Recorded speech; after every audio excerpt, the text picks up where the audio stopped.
सद्बुद्धि, सन्मार्ग और कार्य का संकल्प देना, अडिग रहे विश्वास तुम पर, ऐसा अंतः कर देना, मेरे हृदय में आने में तुम्हें कोई संकोच न हो। हे गुरुदेव, मुझे नज़रों से दूर कभी न होने देना। हे गुरुदेव, मुझे नज़रों से दूर कभी न होने देना। नमस्कार। गायत्री चिंतन धारा के इस सतत प्रवाह में आप सभी का स्वागत है। मित्रों, एक बार सोच कर देखो, जब हम किसी काम को बार बार करने लगते हैं तो उस पर हमारा महत्व थोड़ा कम हो जाता है। हम हैबिचुएटेड हो जाते हैं उस काम को करने के, और ऐसे में हमारे से भूल होती है। और कोई कोई भूल ऐसे विचित्र समय में होती है कि वो समय दोबारा नहीं आने वाला है, तो फिर ये भूल बहुत महंगी भी पड़ सकती है। तो आज हम थोड़ा सा गंभीर विषय पर चर्चा कर रहे हैं। आध्यात्म की जानकारी प्रायः लोगों को नहीं होती। लोग पूजा पाठ, यज्ञ हवन या मंत्र आदि की सिद्धियों को ही आध्यात्म मान लेते हैं। ये भूल है जो प्रायः लोगों से होते रहती है। सभी जो है सो चमत्कार से चौंधिया जाते हैं। इधर उधर लोग बाबा जी और ये वो सब चमत्कार दिखाते हैं, और आजकल तो यूट्यूब वगैरह में बहुत सारा कुछ आते रहता है। तो चमत्कार से लोग बहक जाते हैं, है ना, भ्रमित हो जाते हैं, क्योंकि आध्यात्म की दुनिया ही अलग है। वो पूरा विज्ञान है वो, है ना। वैसे चमत्कार जैसी कोई चीज़ नहीं होती। जिसे हम नहीं जानते ना, उसको हम चमत्कार मान लेते हैं। ओ कैसे हो गया नहीं मालूम, ये तो चमत्कार हो गया। बाकी चमत्कार कुछ नहीं होता। जो कुछ भी होता है सब ईश्वर के विधान से होता है। और दिक्कत यह है कि जब हम विकास के मार्ग पर जाते हैं, हम अपनी जीवन यात्रा पर चलते हैं, तो हमारा एक स्वभाव है हर किसी का कि हम एकाएक किसी परिवर्तन को स्वीकार नहीं करते हैं। कोई स्वीकार नहीं करता। पहले भी नहीं हुआ। आपने मीरा और कृष्ण के संबंधों के बारे में काफ़ी कुछ पढ़ा सुना होगा, है नहीं। वो तो मतलब घनिष्ठ संबंध था उनका, मीराबाई का भगवान कृष्ण से। वो तो पति भी उनको मानती थी, मेरो तो गिरधर गोपाल दूसरों न कोई। तो ये कहानी सब आप जानते हैं। बात यह है कि हम जो चर्चा कर रहे थे कि परिवर्तन को एकाएक नकार दिया जाता है, तो मीराबाई ने भी नकारा था और नरेंद्र विवेकानंद उन्होंने भी नकारा था। तो इस सब संबंध में अगर हमसे नकार होता है तो कोई बड़ी बात नहीं है ना। तो ये देखें, इसको समझने की कोशिश करते हैं हम कि मीराबाई जो कि कृष्ण की अनन्य भक्त थी। कभी आप चित्तौड़ जाएं तो चित्तौड़ में देखना, मीराबाई का एक मंदिर है चित्तौड़गढ़ में। तो वो मंदिर में मीरा जो है कृष्ण से मिला करती थी, कृष्ण से बातें किया करती थी। कृष्ण उनके सखा थे, उनसे बातें किया करती थी। तो काफ़ी दिन तक बातें चली, और कृष्ण जी तो तीनों लोकों के स्वामी, तो सब कुछ उनको मालूम था। तो उन्होंने मीरा को सलाह दी कि मीरा, अब जो है तुमको अध्यात्म के क्षेत्र में आगे जाना चाहिए और तुम एक गुरु बना लो। तो मीरा हंस पड़ी, बोली कि मैं गुरु बना लूँ? आपने इतना बड़ा गीता का ज्ञान दिया और आप मेरे साथ हैं, फिर मेरे को गुरु की क्या ज़रूरत है? तो उन्होंने कहा मेरी बात मानो, आप गुरु बना लो। और मीरा के बारे में एक बात मैं आपको बता दूं कि एक ऐसा कथा है, पता नहीं कितनी सच है मैं नहीं जानता, लेकिन एक कथा है कि मीरा एक बार वृंदावन में भगवान राम के मंदिर में चले गए। अब मथुरा था कि वृंदावन था, कहीं था, भगवान राम के मंदिर में चले गए। लोगों ने कहा मंदिर वही है, विष्णु भगवान के अवतार हैं। तो मीरा मंदिर में जाने के बाद राम जी की भव्य मूर्ति को देखने लगी। उनके कंधे पर धनुष था, माता सीता बगल में थी, लेकिन उसने प्रणाम नहीं किया।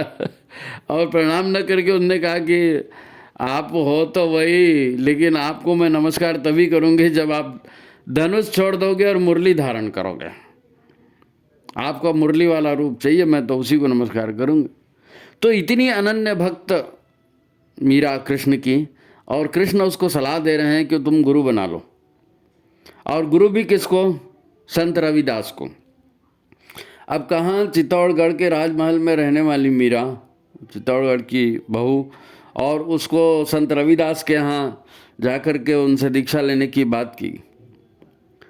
और मीरा वहाँ गई और मीरा ने भगवान कृष्ण का संदेश सुनाया, उनसे दीक्षा ली, और उसके बाद मीरा में जो आंतरिक परिवर्तन हुआ वो ध्यान देने लायक, कि जो मीरा धनुष बाण वाले भगवान कृष्ण से को प्रणाम नहीं कर रही थी, वही मीरा फिर क्या कहती है, पायो जी मैंने राम रतन धन पायो। अब वो राम रतन धन हो गया, जिस राम को पूजा नहीं कर रही थी, नमस्कार नहीं कर रही थी, वो राम रतन बना। और वो राम रतन धन किसके द्वारा मिला? गुरु के द्वारा। वस्तु अमोलिक दी मेरे सतगुरु, कृपा कर अपनायो। संत रविदास से कह रही है, आपने बड़ी कृपा की, आपने मुझको अपनाया और मुझको राम रतन धन दिया। ये तो एकाएक काया पलट हो गई। साकार की पूजा कर रही थी, कृष्ण की पूजा कर रही थी, और दूसरे साकार श्री राम, और वो कह रही है कि आपने राम रतन मुझको दे दिया। रत्न तो कीमती चीज़ है ना। राम रतन धन पाया। किसकी सलाह पर? गुरु की सलाह पर। तो गुरु सलाह देते हैं, आम आदमी जो है कभी कभी वो सोचने लगता है, अरे ये क्या कह रहे हैं, गुरु है ये तो सब है। लेकिन हम भी सोचते हैं, हमको ऐसा नहीं सोचना चाहिए, इसीलिए ये उदाहरण दिया। दूसरा उदाहरण नरेंद्र जी का है। नरेंद्र माने स्वामी विवेकानंद। स्वामी विवेकानंद तो रामकृष्ण परमहंस के जब गए सामने में और पहली उनकी मुलाकात हुई तो वो तो पहचान गए रामकृष्ण परमहंस। वो नहीं चाहते थे कि ये कहीं जाए, अब वो गए थे नौकरी मांगने। लेकिन रामकृष्ण परमहंस विवेकानंद की आंतरिक चेतना को जानते थे, समझते थे, परख लिया था उन्होंने, उसकी पात्रता को जानते थे। तो उन्होंने फिर लगभग जबरदस्ती अपनी शक्तियां उनको दी और बाद में वो धन्य हो गए। बाद में विवेकानंद ने कभी नहीं कहा कि रामकृष्ण जी मुझको नौकरी दीजिए, कि माँ शारदा मुझको नौकरी दीजिए, क्योंकि गुरु की कही बात पहले आपको अटपटी लग सकती है, क्योंकि आप परंपरा तोड़ने के आदी नहीं हो। भाई गुरु क्या है? गुरु के पास एक दिव्य ज्ञान होता है, वो दिव्य ज्ञान देते हैं तो व्यक्ति का कायाकल्प हो जाता है। ज्ञान हमको सत्य से परिचित कराता है, हमारे गुरु ने भी ज्ञान दिया है। ज्ञान सत्य से परिचित कराता है, हमारे भ्रमजाल को नष्ट करता है, भ्रमजाल को। जबकि अज्ञान वो स्थिति होती है जो हमारे भीतर भय पैदा करती है। भय क्या होता है? भय नाम की कोई चीज़ थोड़ी होती है, लेकिन अज्ञान होता है तो भय होती है कि पता नहीं अंदर क्या है नहीं। भय ही हमारी सबसे नकारात्मक अवस्था है, नकारात्मक भाव है हमारा। भयभीत व्यक्ति नकारात्मक ही सोचेगा, नकारात्मक ही करेगा। जाहिर है भय विकास को रोकता है और पतन का कारण बनता है। हम गुरुदेव की बातों पर चलने से कतराते हैं, डरते हैं या आगे पीछे करते हैं, तो ये नकारात्मकता काहे से आ रही है? भय से आ रही है, अनिष्ट का भय। पता नहीं ऐसा नहीं करूँगा तो क्या हो जाएगा, मेरे घर में हो जाएगा, परिवार में हो जाएगा। ये क्या है? नकारात्मकता। ये हमारे भीतर, ये सहज स्वभाव है, सबके भीतर होता है। आज हम बात करने वाले हैं अपने सद्गुरु के साथ हमारे संबंधों की, अपने सद्गुरु के साथ हमारे संबंधों की। सद्गुरु कौन है? इस विषय में अनेक श्लोक हैं, अनेक मंत्र हैं, आप भी बहुत सारे मंत्रों को जानते होंगे। यहाँ परिभाषाएं बहुत सारी प्रचलित हैं मंत्र के, मतलब गुरु के बारे में, है नहीं। पर आदमी इतनी जल्दी में होता है कि मंत्र को भी ना तोते की तरह रट लेता है। अखंड मंडलाकारम व्याप्तम यानी चराचरम ब्ला, तोते की तरह रट दिया, तोते की तरह बोल दिया, वो भाव ही नहीं आया, वो अर्थ ही नहीं आया है। भाव के साथ मंत्रोच्चार नहीं करते तो प्रायः मंत्रोच्चार भी अपेक्षित परिणाम नहीं दे पाता। सद्गुरु की हमारे लिए ना सबसे बेहतरीन परिभाषा जो है वो, इसको हमेशा याद रखना, कभी गुरु का नाम आए ना तो आप यही सोचना, अज्ञानतिमिरान्धस्य ज्ञानांजन शलाकया। अज्ञान के तिमिर यानी अंधकार, अज्ञान के अंधकार में ज्ञान की मशाल पकड़ाने वाले, चक्षुरुन्मीलितम आंखें खोल देने वाले गुरु को मैं नमन करता हूँ। गुरु आंखें खोलते हैं, वो सत्य दिखाते हैं जो सत्य हमें नहीं दिख रहा है। मीरा को दिखाना, नरेंद्र को दिखाना, हमको भी वो सत्य दिखना है, हमारे गुरु दिखा रहे हैं। गुरु हमारे विकास के सारथी बनते हैं, और इससे बड़ी कोई बात क्या हो सकती है? गुरु कोई हमारा काम नहीं करते, काम तो हमें ही गुरु का करना होता है ना। गुरु उस अज्ञान को, भ्रम को मिटाते हैं ज्ञान का प्रकाश देकर, है ना, ज्ञान का प्रकाश देकर। अर्जुन और कृष्ण का उदाहरण है, वर्षों से दोनों मित्र के जैसे रहे हैं, संबंधी भी रहे हैं। श्री कृष्ण ने अर्जुन के नकारात्मक और पलायनवादी विचार सुने। कहाँ सुने? युद्ध के रणांगण में। वो समझ गए कि ऐसे विचार जो है ना, ये कल्याण नहीं कर सकते, ये तो हरवा देंगे लड़ाई को। तो फिर भरे युद्ध में उन्होंने जो है 18 अध्याय गीता का उपदेश उनको दिया। लेकिन पुरानी भाव, पुरानी जड़ता, मन में जो एक बार विचार बैठ जाता है ना कि ये मेरे तातश्री हैं, ये मेरे गुरुदेव हैं, ये तो मेरे कुल खानदान नष्ट हो जाएगा, फलाना हो जाएगा, ये जो साइकोलॉजी पहले की पड़ी थी, तो इससे अर्जुन हट ही नहीं रहे थे। 18 अध्याय गीता के सुना दिया। मतलब पिछली परंपरा को तोड़ना इतना आसान नहीं होता। हमारे गुरु भी हमको कह रहे हैं तो हम अपने स्वभाव को छोड़ नहीं पाते, उसका कारण यही है। अर्जुन भी नहीं छोड़ पाया था, मीरा को प्रॉब्लम हुई थी, नरेंद्र को प्रॉब्लम हुई थी, हमको हो रही है, कोई नई बात नहीं है, लेकिन हमको साहस करना है और गुरु के कदमों पर चलना है। गुरु के बारे में अध्ययन करेंगे, गुरु के महिमा को बारे में करेंगे ना। जब कृष्ण ने अपनी महिमा दिखाई ना अर्जुन को, विराट रूप दिखाया, तब तो अर्जुन ने कहा करिष्ये वचनम तव, चमत्कार को नमस्कार। तो गुरुदेव के वंदनी माता जी के जीवन चरित्र को आप पढ़ेंगे, उसके बाद आपको समझ में आएगा। तो फिर दिव्य चक्षु अर्जुन को मिले, है ना, और अपनी दिव्य अनुभूति जब भगवान कृष्ण ने कराई, तब अर्जुन अपनी नकारात्मक भावनाओं पर विजय प्राप्त करके फिर लड़ा और जीता, है ना। गुरु हमारी समझ को ठीक करते हैं। ये श्री कृष्ण का गुरु रूप था जो अर्जुन के सामने में आया। देखो, साहस और पराक्रम की जरूरत जीवन के हर क्षेत्र में सफलता के लिए जरूरी है। आध्यात्मिक क्षेत्र में भी कम साहस की जरूरत नहीं है, कम पराक्रम की जरूरत नहीं है, कितनी लगन की जरूरत होती है। पर व्यक्ति को अनजान से भय होता है, अनजान से बता। हर नए काम को असमंजस, नया काम सामने आया तो असमंजस आ जाता है, करूं कि नहीं करूं, ऐसा करूंगा तो क्या होगा। और भय होना भी स्वाभाविक है, पर भय सिर्फ अज्ञान का है। गुरु के दिए दिव्य ज्ञान से भय की जो है ना, भय की संभावना समाप्त हो जाती। भय की संभावना, गुरु पर विश्वास होगा, जानेंगे गुरु की बात कि नहीं, गुरु ने कहा है तो ठीक ही कहा है, तो फिर हो जाएगा। जय श्री राम बोले खुद गए, है नहीं। यदि गुरु बनाकर भी हमारी परेशानियां दूर नहीं हो रही हैं, तो एक बार सोच कर देखो, कहीं हमसे भूल तो नहीं हो रही है। हमने गुरु बना लिया, दीक्षा ले ली, और अभी भी रो रहे हैं और कमज़ोर बने पड़े हैं, तो कहीं ना कहीं गुरु की कृपा अटकी हुई है, क्योंकि आप असमंजस में हो, अज्ञान में घिरे हो, अज्ञान आपसे छूट नहीं रहा है नहीं। तो एक बार समीक्षा करना पड़ेगा कि गुरु से हमारा संबंध कैसे है। ये विशेष एपिसोड जो है चल रहा है आपका, है नहीं, साधना के सूत्र, साधना के सूत्र, ये सीरीज चलाई जा रही है, ये तीसरी कड़ी है ना। पहले की 2 कड़ियों की लिंक हम डाल देंगे डिस्क्रिप्शन में, जिन्होंने नहीं देखा होगा देख लेंगे, है नहीं। तो आपसे निवेदन है, पहले इस वीडियो को जो है लाइक कर लीजिए, शेयर कर दीजिए, और चैनल पर नए हैं तो चैनल को सब्सक्राइब भी कर दीजिए, है नहीं। तो ठीक है, इस गंभीर विषय पर हम चर्चा कर रहे हैं। मित्रों, विचार क्रांति अभियान किसी और के लिए नहीं है। विचार क्रांति अभियान किसी और के लिए, ये मेरे और आपके सामर्थ्य को बढ़ाने के लिए है। हम गुरुदेव के शिष्य हैं ना, तो मेरे और आपके सामर्थ्य को बढ़ाने के लिए विचार क्रांति अभियान है। इसका संबंध हमारे निजी जीवन की सफलता से है, हमारे निजी जीवन की सफलता से। गुरु पाना तो परम सौभाग्य, किसके लिए? निजी, हमारे अपने लिए है ना। यदि हमें अपने जीवन में सफल होना है तो सफलता का विश्वास हमारे भीतर जागना जरूरी है। हमारे भीतर, है ना, हीन भावना, हमारे भीतर का भय, हमारे भीतर का असमंजस, यही तो हमारी विफलता का मुख्य कारण है, यही मुख्य कारण है। देखो, अपने भय को पहले समाप्त कर लो, अपने भय को समाप्त कर लो। हमें भय किस चीज़ से नहीं होता है?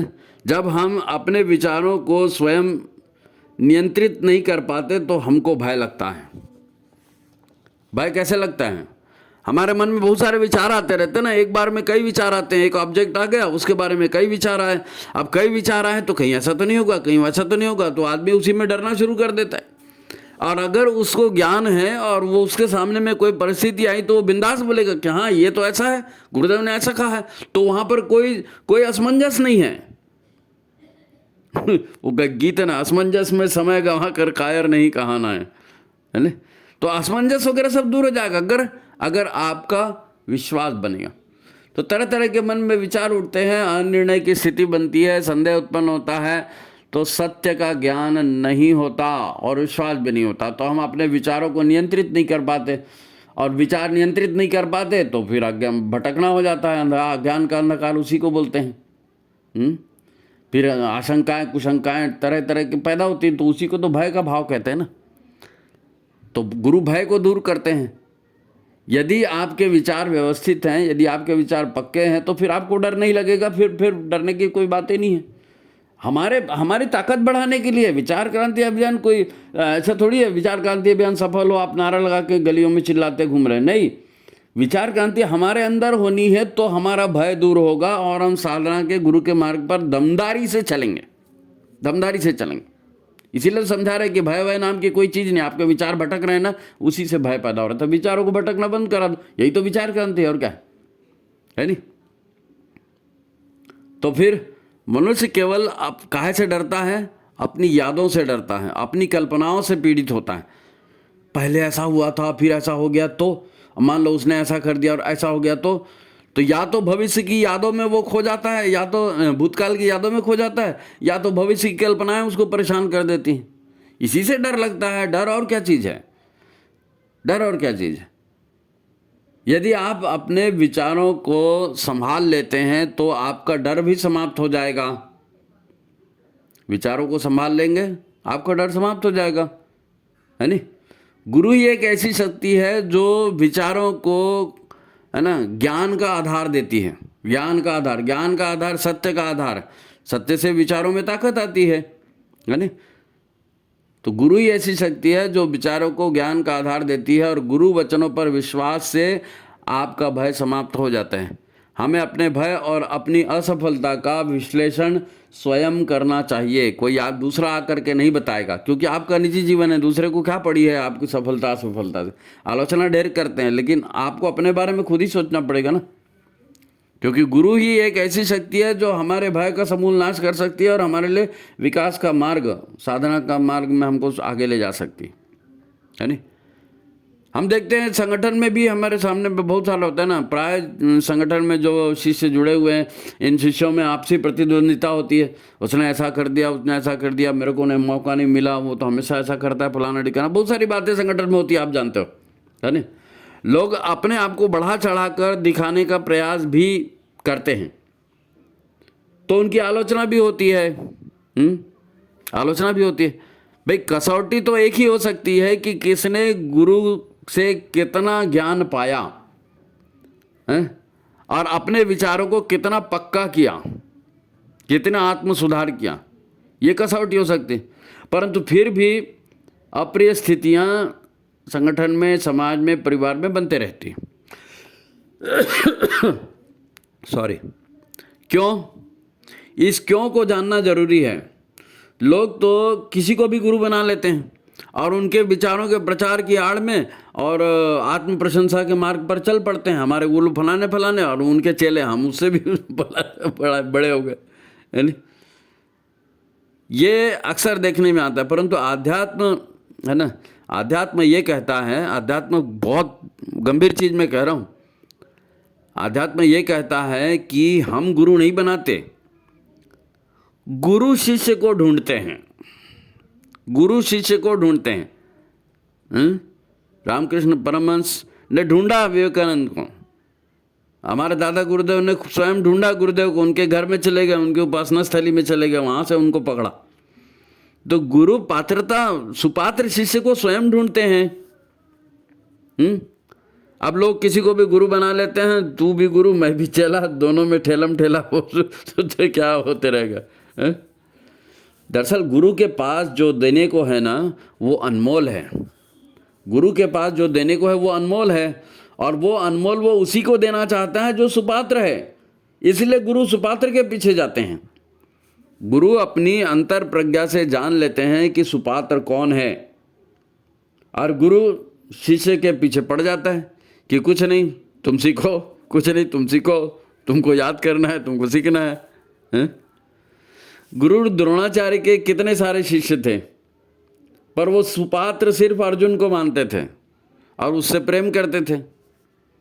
गुरु सुपात्र के पीछे पड़ते हैं, तभी तो कृष्ण भी अर्जुन के पीछे पड़े ना। और गीता सुनाने के बाद भी जब बात नहीं दिखी तो अपना विराट रूप उन्होंने अर्जुन को दिखाया, क्योंकि वो अर्जुन को छोड़ना नहीं चाहते थे। दादा गुरुदेव भी जब गुरुदेव की उपासना स्थली में गए अवलखेड़ा में और पहली बार उनको दर्शन दिया तो उनको पिछला सारा दिखा दिया कि भैया देखो, घबराना नहीं और विश्वास करो कि हम लोग जन्म जन्म के साथी हैं और तुम मेरे साथ जन्म जन्म से काम कर रहे हो। तो विश्वास दिलाया गुरु ने, अर्जुन को भी कृष्ण ने विश्वास दिलाया था, दादा गुरुदेव ने गुरुदेव को विश्वास दिलाया था और रामकृष्ण परमहंस ने तो जबरदस्ती विश्वास दिलाया, अपनी सीधी सीधी ताकत ही घुसा दी नरेंद्र के भीतर में। हाँ चलो भाई ठीक है। तो गुरु महान होता है, ऐसा गुरु और चेले के संबंध को आप समझिए। ये पात्रता बढ़ाने पर और मजबूत होता है, पात्रता ही तो उसका आधार है नहीं? अब लोकप्रिय उदाहरण ये रामकृष्ण और विवेकानंद जी का है, वो तो आपको बताया।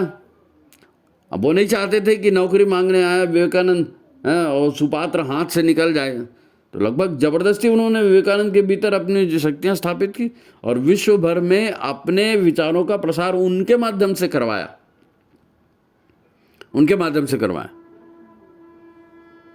हम तुम और तुम्हारे हमारे जैसे लाखों लोग गुरुदेव से आज जुड़े हुए दिख रहे हैं ना, गुरुदेव से जुड़े लाख दिख रहे हैं, लाखों लोग दिख रहे हैं। इनकी कहानी अलग है, इनकी कहानी को वो विवेकानंद और मीरा से उससे मत जोड़ना, इनकी कहानी अलग है। क्यों?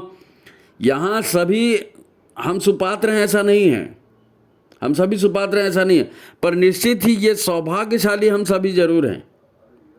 हम सौभाग्यशाली जरूर है कि हम महाकाल से जुड़ गए, कि गुरु से जुड़ गए। सुपात्र नहीं है, ठीक है ना? जिन्हें गुरु ने बुला बुला कर दीक्षा दे दी, ये सौभाग्य तो है ना। पर साथ ही गुरुदेव ने एक शर्त भी रख दी, शर्त भी रख दी, कृपा चाहिए ना गुरु की तो अपनी पात्रता का विकास करो। इतना सारा साहित्य तो केवल पात्रता के विकास पर उन्होंने लिखा है कि ईश्वर की कृपा सुपात्र को ही मिलेगी। तो सभी को खींचकर बुला लेने के पीछे कारण यही था, एक तो युग परिवर्तन का बहुत बड़ा काम है और बहुत व्यापक स्तर पर काम करने की ज़रूरत है। अब गुरुदेव ने किसी को कोई मोक्ष का लालच थोड़ी दिया कि चलो आओ मेरे साथ आओ, कंठी माला पहनो, मैं तुमको मोक्ष दिला दूंगा। नहीं, ऐसा नहीं है। उन्होंने लोगों को बुलाया तो वो भी जानते थे कि इनमें जो है ना सभी सुपात्र नहीं हैं, इन पर नकारात्मकता और कुसंस्कार और ये सब हावी हैं, ये गुरुदेव भी जानते थे, ये गुरुदेव भी जानते। फिर भी उन्होंने सबको अपनाया, तो सिर्फ इसी उम्मीद में कि शायद साधना से जुड़कर, वातावरण से जुड़कर इनके भीतर पुराने श्रेष्ठ संस्कार हो सकता है जाग जाएं, हो सकता है जाग जाएं, हैं? इसीलिए गुरु ने हमको जोड़ा, हैं? इनके जीवन की दिशा धारा फिर से ठीक हो जाए। अब तो कल्याण करते हैं ना गुरु। देखो, बात को एक कहानी के माध्यम से समझते हैं। मैं दोबारा फिर कहानी पर आ रहा हूँ, क्योंकि हमारे भीतर की नकारात्मकता को दूर करना आसान नहीं है, आसान नहीं है। हम जो सोचते आ रहे हैं आज तक, हम उसी को सच मान लेते हैं। लेकिन देखो, कहानी बता रहा हूँ, सुनो।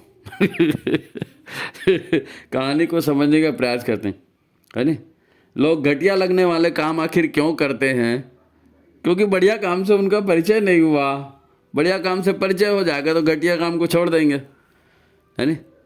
जिसे आपने अपने जीवन में अनुभव ही नहीं किया, जिस सत्य को आपने जीवन में अनुभव ही नहीं किया, तो उसे आप समझेंगे कैसे? बताओ। अनुभव से ही तो समझ में आएगा ना। आपके विचार या आपकी बातें वहीं तक जाएंगी, आप वही सपने देखेंगे जो कुछ जीवन में अनुभव आप कर चुके हैं। तो ये कहानी जो है आज से 30-35 साल पुरानी बात है। एक गांव में जो है एक गरीब व्यक्ति रहता था, और उस समय लॉटरी का सिस्टम बहुत चलता था, हर स्टेट की अपनी अपनी लॉटरी निकलती थी। तो वो गरीब आदमी गांव में रहता था, सबको देखता था लॉटरी टिकट खरीद रहे हैं करके, तो लोगों की देखा सीखी उसने लॉटरी टिकट ले लिया एक बार, 1 रुपए का एक लॉटरी टिकट ले लिया। और किस्मत देखो, उस टिकट पर फर्स्ट प्राइज आ गया 2 लाख का। पहली बार उसने, गरीब आदमी ने लॉटरी टिकट लिया 1 रुपए का। वो सोचा भगवान भरोसे चलो ले लेता हूँ, 1 रुपया जाएगा जाएगा, देखते हैं मिल जाए तो ठीक ही है। और लग गई 2 लाख की लॉटरी। वो खुश तो हुआ पर घबरा गया।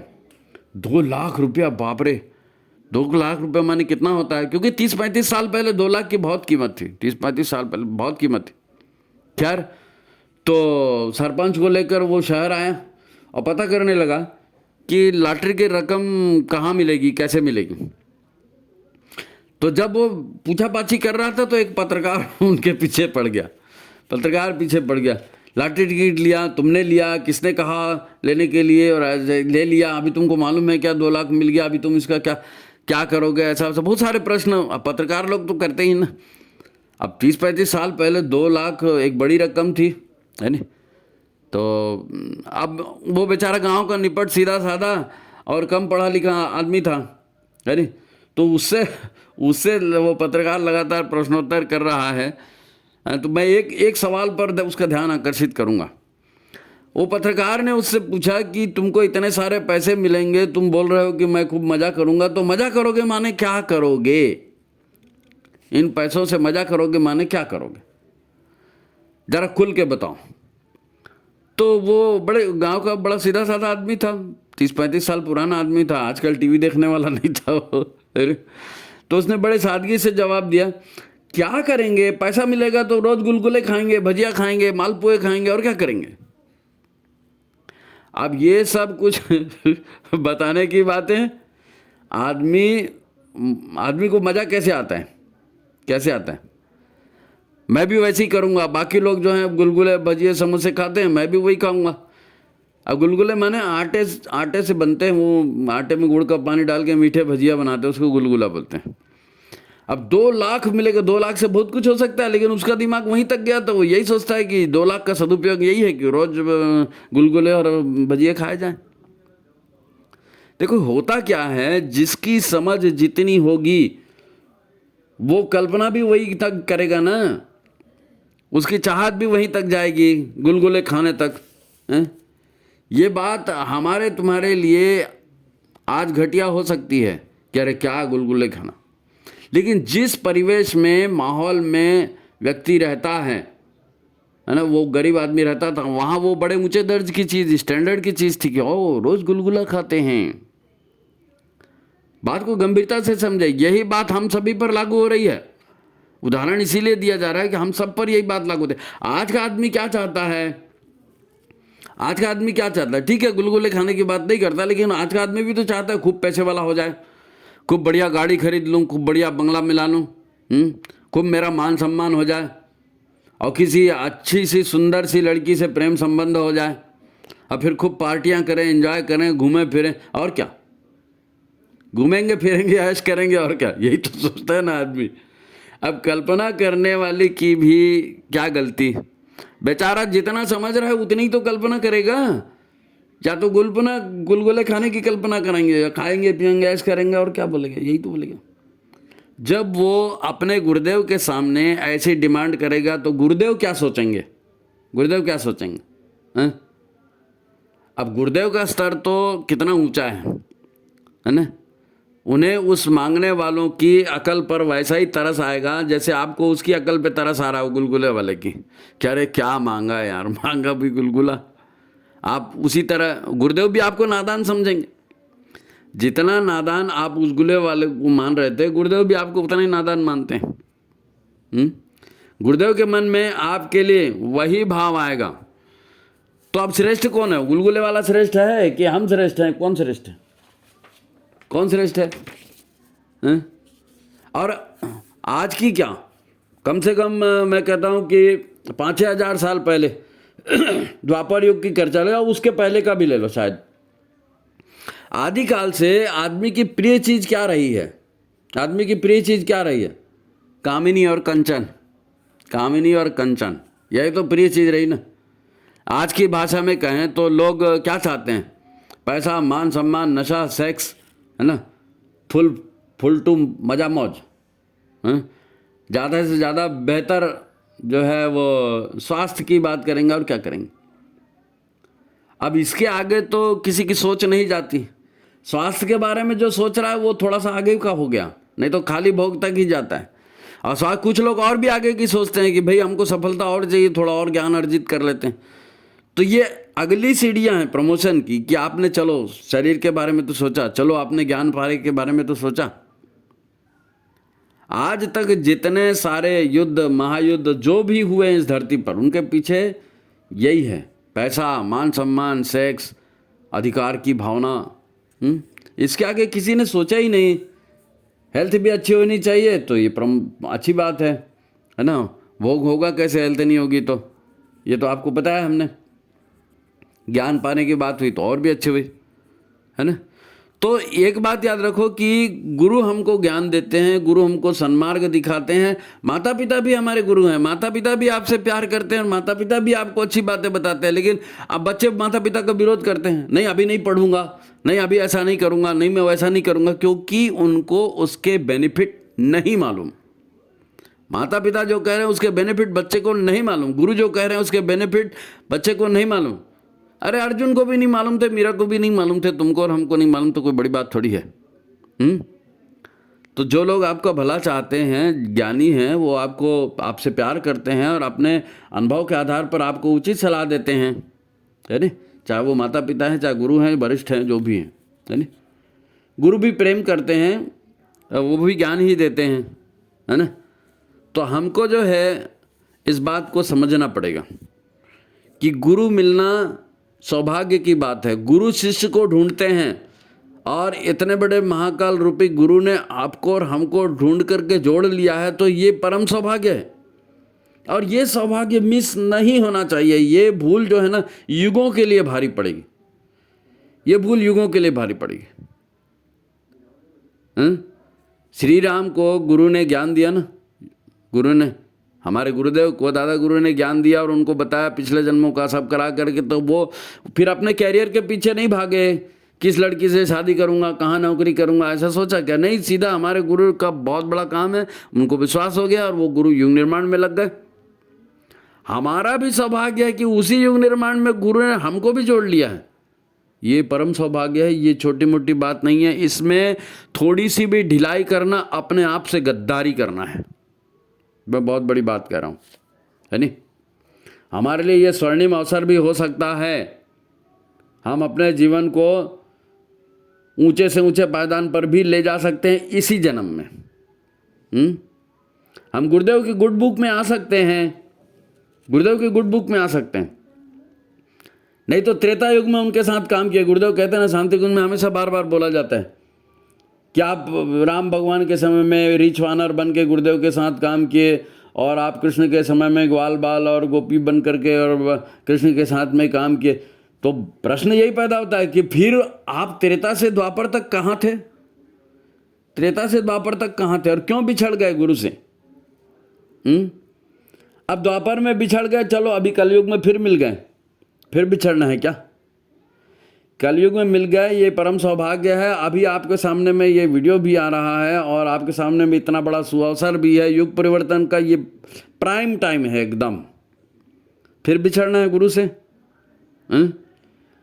त्रेता से द्वापर, द्वापर से कलयुग, अब नहीं मालूम कब मिलोगे, है नहीं। अब कलयुग का चैप्टर आपके सामने खुला है। आज यदि उनकी उम्मीदों पर हम खरे नहीं उतरे तो ये भूल हम पर बहुत भारी पड़ सकती है। इस लाइन को मैं रिपीट कर रहा हूँ, आप अंडरलाइन।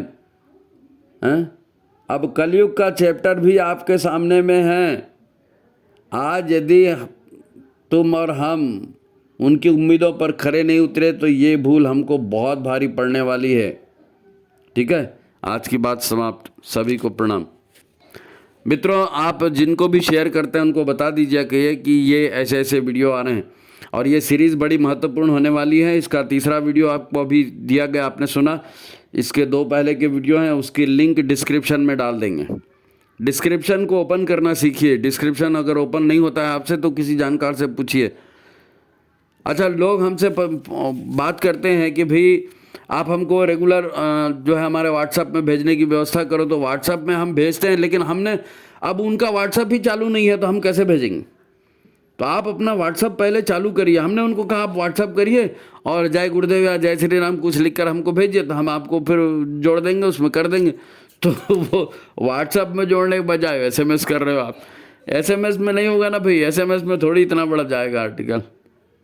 तो ज़रा तकनीकी बातों को देखिए, समझिए। आपके आसपास बहुत सारे बच्चे होंगे, उनके समझ लीजिए।